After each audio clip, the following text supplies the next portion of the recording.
present Veriphix, Inc. Hey, John Fuse at Veriphix. So Veriphix is a consumer and political insights database. Next slide, please. So about us, so we're a revolutionary behavioral dynamics platform that delivers powerful, first of its kind, quantitative and qualitative emotion-based insights for any given population. We are a Delaware corporation formed in 2019. We are post-revenue. We started with revenue and we have been growing off of that. Our data and insights apply to three different market segments: advertising, human resources, and PR. Next slide, please. So why are we doing this? Because 90 to 95% of all decisions you make are based on emotion, right? In terms of what are you buying, where are you shopping, et cetera. So detecting emotion is big business. Next slide, please. So how are we doing it, right? This is a new consumer and political insights database. Currently, we're doing bespoke work for clients. The 2021 plan is rollout of a targeted data collection to populate the insights database. Next slide, please. So this is how we do it. We collect and own the data. So this is really a data play using a patent pending system. Insights are only available to our clients. This is not a social listening. This is not a different type of product where anyone and everyone can kind of mine the same data. We collect it, we own it, we sell it. We use ethical data. That means paid, anonymous, consenting individuals. The benefit of this system is we use 100-person panels. So even using a traditional 1% response rate means we can target into areas where the population is only 10,000 people, which from a survey standpoint, consumer research standpoint, that's unheard of. Next slide, please. Next. So things that you can ask the database. Is now a good time to launch a campaign? Next slide. For that, you would use the Weekly Emotions Industry Index. You see how the industry is changing over a set of 10 questions. Those could be targeted generally to the industry or to your product. Sell into positive emotion and away from negative emotion, right? Maximize your ad dollars. Next slide, please.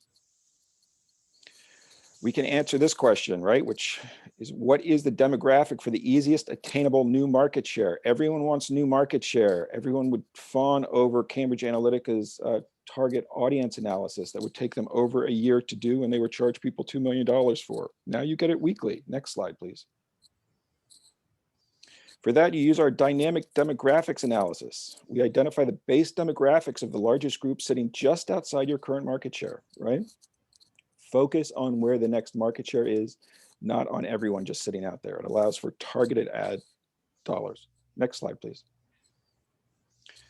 What will trigger people to buy my product or vote for my candidate, right? Everyone wants to know, what's the magic nudge? Next slide, please. That's our nudge list.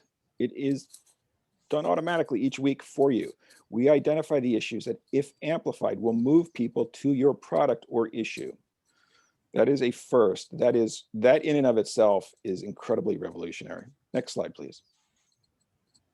So what impact will issue X have on consumers' emotional reaction to my product, right? You don't guess, don't risk your brand, know. Next slide, please.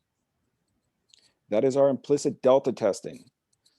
We are not happy with correlation. We prove issue, emotion, causation. We do that with implicit delta testing. We do an A/B test. We amplify an issue when we measure the emotional impact. We can then repeat that in subsequent panels that have no relationship to the first panel to make sure it repeats. Therefore, when you are a brand launching that $50 million ad campaign, you know exactly what this is going to do for you. Next slide, please. We do more. Technology is so powerful, it can measure and track hate. These are two examples of data collections that were done during this last year's election. The one on the left is from has the vice president's debate and ultimately the election. The yellow line is a Caucasian panel reacting adversely to Kamala Harris. The one on the right is a white panel in New York City versus a black panel in New York City during the George Floyd protests. You cannot use surveys to ask people about hate, right? These are all issues that people inherently have in populations that don't come out with traditional techniques, which you can imagine then why we have government interest. Next slide, please. We are SaaS efficient. This is software. We have it down. This is not, the Qualtrics went down their survey path with their consulting. Cambridge did their data mining plus consulting. We're SaaS, right? Current panel costs plus the labor involved costs us under $5,000 a month, right? We've been charging clients 36 plus a month. When we move to a subscription value, I'm pretty confident we can start signing people up for 10,000 a month and essentially have people pay to populate the database. Next slide, please. Had great traction. We started with Nike. They knew what we had before we did. We were featured at WPP Stream. We really get most of our business right now with word of mouth. Next slide, please. 2021 pipeline is full with no advertising. Next slide, please. We know the competition. Next slide.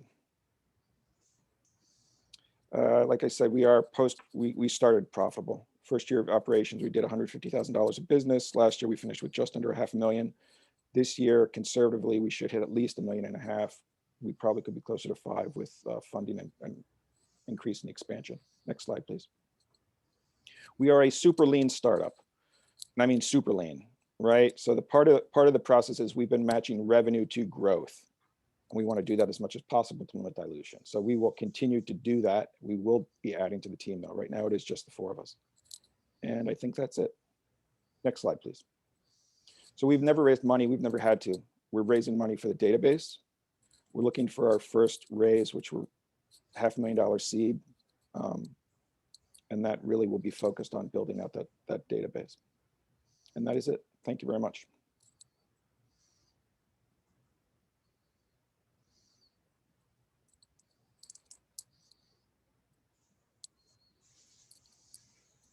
Any questions from our panel?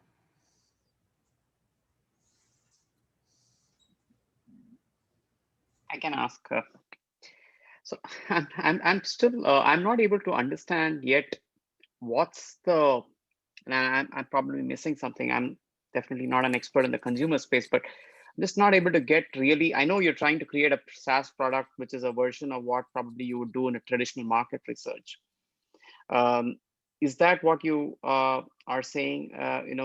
When you are calling data players, like you're going to go get all this research done, put it as a SaaS product, and sort of collect all the data, and sort of modernize what a traditional player would do. Is that what your play is? There's really several different ways to use the software, right? There's the base, collect the data and resell it as many times as possible. So you look at Google. Google Analytics is moving away from third-party cookies.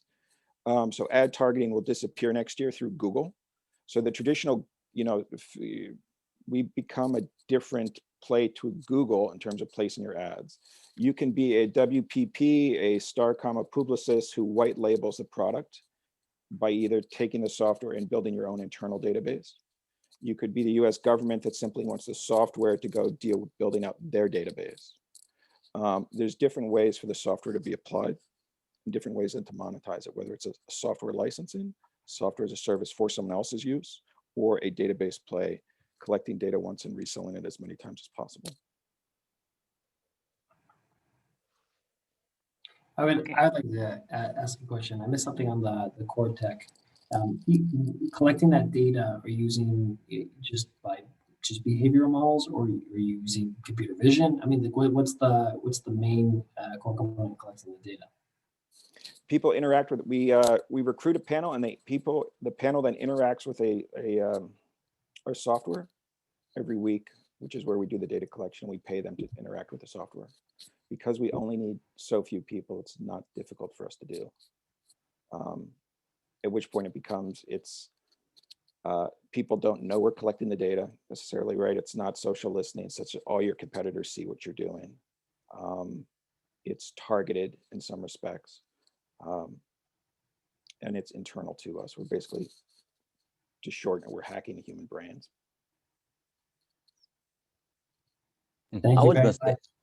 You want to ask a question? Good. Yeah. I was going to say, your solution is actually pretty unique and also has a great potential at this point. And do you? I don't know what kind of the product design or an algorithm there, but if not, do you plan to have any AI employed in your product in the future? or because I know I worked with a company had a completely different industry, but they were trying to do that. So I had a discussion about that. That's why. Yeah, so that nudge list in terms of when people behave irrationally and move in ways that past patterns don't predict, essentially we see that as input to some of the AI systems to increase their accuracy. So yeah, I mean, that is one of the uses of the data feed, essentially next generation AI that takes care of not only patterns repeating, but also identifies and proactively anticipates when those patterns will stop or change and understands how and why that happens. So you can, from a government standpoint, we started in the election interference. We started from a State Department incubator. This is kind of the most state-of-the-art information operations technology that's also available commercially.